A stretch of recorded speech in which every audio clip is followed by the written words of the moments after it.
그리스도와 함께 십자가에 못 박혔습니다. 이제 살고 있는 것은 내가 아닙니다. 그리스도께서 내 안에서 살고 계십니다. 내가 지금 육신 안에서 살고 있는 삶은 나를 사랑하셔서 나를 위하여 자기 몸을 내어주신 하나님의 아들을 믿는 믿음 안에서 살아가는 것입니다.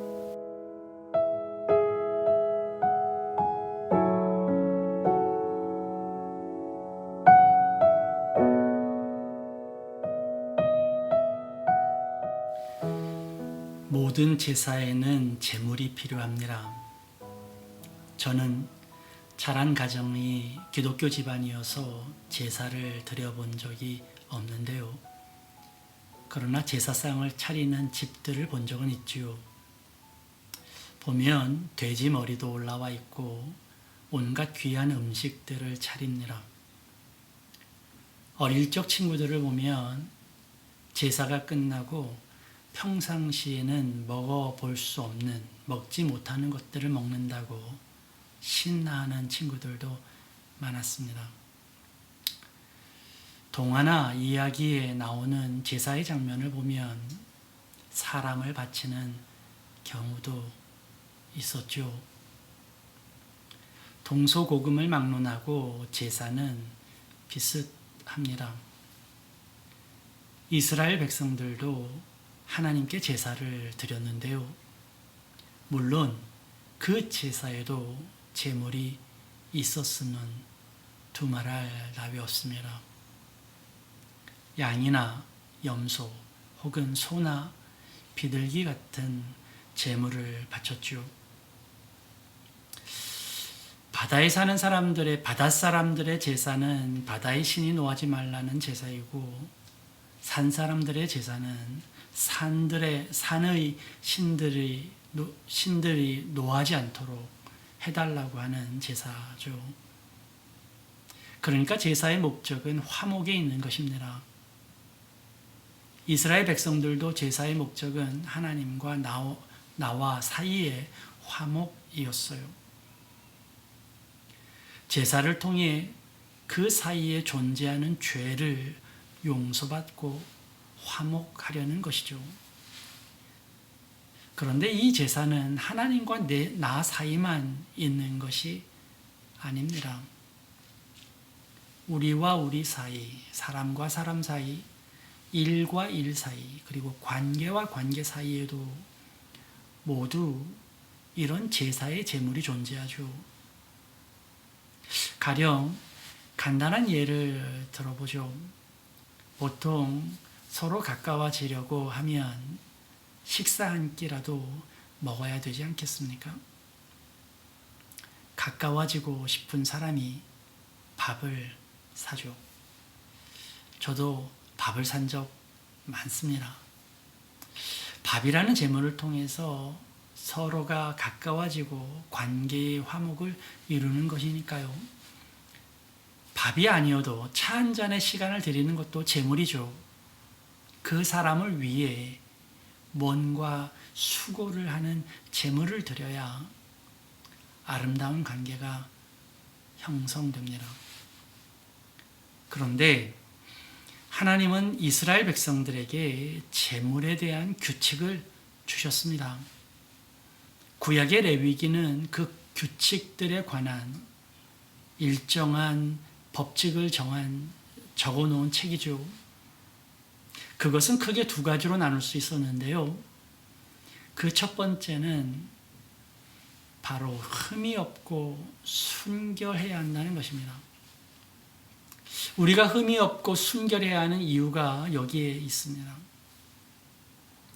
어떤 사람과 그 관계를 맺을 때에 내 마음이 순결하지 않으면, 순결한 제물로 그 관계를 맺지 않으면 그것은 뇌물이 될 수 있죠.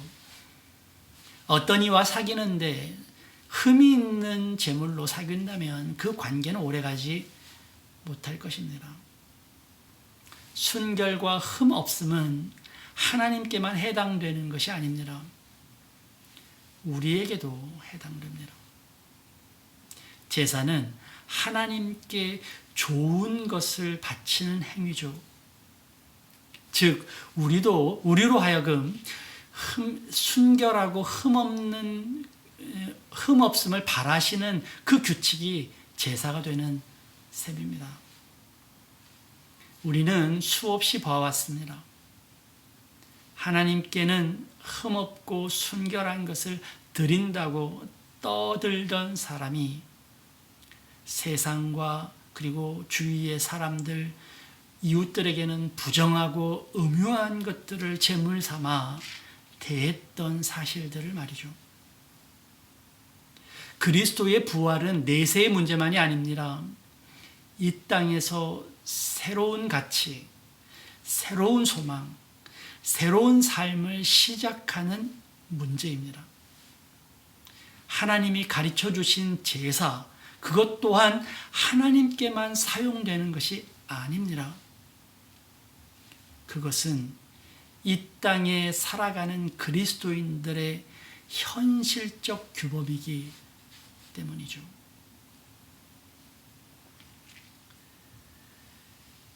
또 한 가지의 제물에 대한 규칙이 있습니다.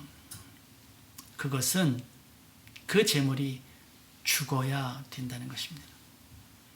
레위기에 나오는 그 제물들은, 각 제물들은 죽여서 각을 뜨고 피를 뿌리죠. 다시 말하면 죽어야 제물이 되는 거예요.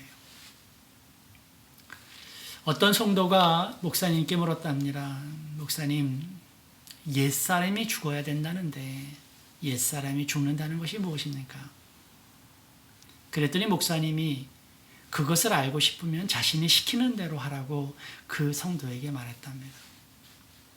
그리고 목사님이 주문하신 그 두 가지가 있었는데요. 그 한 가지는 당신이 사랑하는 옛 친구 중에 죽은 사람이 있다면 그 사람의 무덤에 가서 애통하게 울고 그 친구를 사랑한다고 말해주고 그리고 온갖 좋은 말로 칭찬해 주고 오라는 것이었습니다. 또 한 가지는 그와는 반대의 것인데 당신이 미워한 사람 가운데에 죽은 사람이 있다면 무덤에 가서 발을 구르고 침을 뱉고 온갖 욕설을 퍼붓고 오라는 것이었답니다. 그랬더니 이튿날 그 성도가 목사님 제가 다 하고 왔습니다 하더래요. 그때 목사님이 웃으면서 그 성도에게 이렇게 물었답니다. 그래, 친한 친구에게 사랑한다고 그립다고 말하고 또 칭찬해주고 그렇게 했더니 뭐라고 말합니까? 이 성도는 깜짝 놀랐죠. 그리고 이렇게 말합니다. 아무 말도 안 하던데요. 그러면 미워한 친구에게 온갖 욕설을 퍼붓고 발을 구르고 침을 뱉으면서 욕을 했더니 그 친구는 뭐라고 합니까? 목사님 거기서도 아무 말이 없었어요. 이때 목사님이 그 성도에게 이렇게 말했대요. 죽는다는 것이 바로 그런 것입니다. 옛사람이 죽는다는 건 나를 욕하는 사람에게도 반응하지 아니하고 나를 칭찬하는 사람에게도 동요하지 아니하는 것, 그것을 말하는 것입니다. 라고요. 재물이 죽어야 한다는 것은 우리 모든 삶에도 적용되죠. 의사와 환자 사이에는 의술이라는 재물이 필요합니다. 그런데 그 재물이 살아있다면 어떻게 될까요? 의사가 자신의 의술을 뽐내기 위해서 메스를 휘두른다면 어떻게 될까요?